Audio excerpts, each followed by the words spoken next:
नमस्कार मित्रांनो, चला या करूया आपण आता FIGC लॉग इन. तर प्रथमतः जे 10वी एक्झाम दिलेले विद्यार्थी आहेत त्यांनी कशा प्रकारे FIGCमध्ये जाऊन या ठिकाणी आपलं रजिस्ट्रेशन करायचं आहे. तर प्रथमतः आपण या ठिकाणी बघूया FIGC चा पूर्ण पॅटर्न व फक्त डॉक्टर SRJ केमिस्ट्री चॅनलवर. प्रथमतः माझ्या विद्यार्थी मित्रांनो, या ठिकाणी आपल्याला रजिस्ट्रेशन करायचं आहे. तर आपण गुगलवर गेल्यानंतर FIGC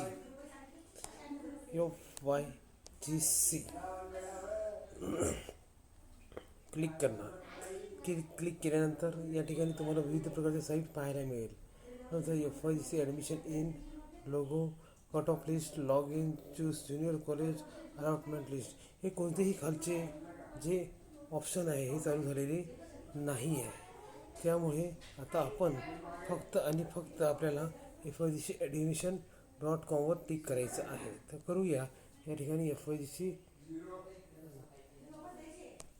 लॉग इन केल्यानंतर या ठिकाणी school education and sport departments इथे अनाऊन्समेंटमध्ये या ठिकाणी अनाऊन्समेंट जी आहे इथे तुम्हाला the student registration process will be begins from 10 April 10 AM to till 13th April असं सांगितलेलं आहे.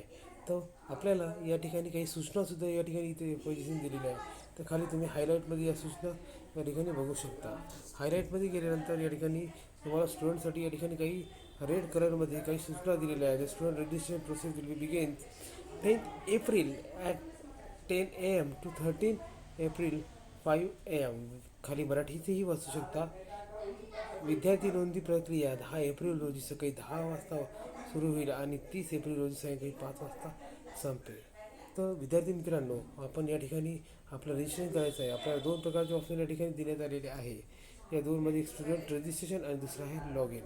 तर प्रथमतः आपल्याला या ठिकाणी स्टुडंट रजिस्ट्रेशन करायचं आहे. तर आपण या ठिकाणी स्टुडंट रजिस्ट्रेशनकडे या ठिकाणी जाणार आहे. तर टेक ऑन स्टुडंट रजिस्ट्रेशन.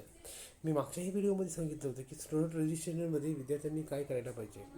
तर पुन्हा एकदा मी या ठिकाणी सांगणार की स्टुडंट रजिस्ट्रेशनमध्ये विदिन महाराष्ट्र, आउटसाईड महाराष्ट्र.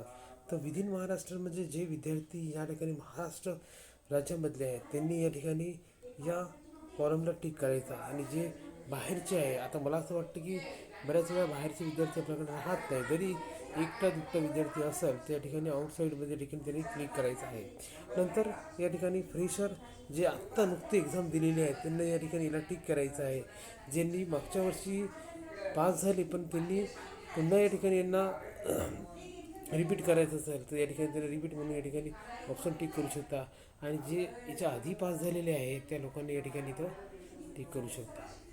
नंतर थोडंसं खाली जर तुम्ही आले या ठिकाणी तुम्हाला SSC, CBSC, CSCSC, ICSC, IB, IGSC, NOIS, national institute opening soon आणि एनी अदर बोर्ड, तर अशी या बोर्डाचे जे तुम्हाला कॉलम दिलेले आहे विद्यार्थी मित्रांनो, या सगळ्या कॉलमला या ठिकाणी योग्य प्रकारे बघून तिला तुम्हाला या ठिकाणी टिक करायचं आहे. मला असं वाटतं की जास्तीत जास्त विद्यार्थी जे आहेत ते SSC बोर्डामधले आहे आणि त्यामुळे आपल्याला हा SSC बोर्डचा जो कॉलम आहे तो आपल्याला ठिकाणी टिक करावायचा आहे. आणि त्यामुळे इथं टिक करून तुम्ही या ठिकाणी ऑब्वियसली तिथं इंटर तुम्ही या ठिकाणी करणार. नंतर या ठिकाणी थोडंसं खाली जर आले तर मला असं वाटते 10th स्टँडर्ड इक्विवॅलंट.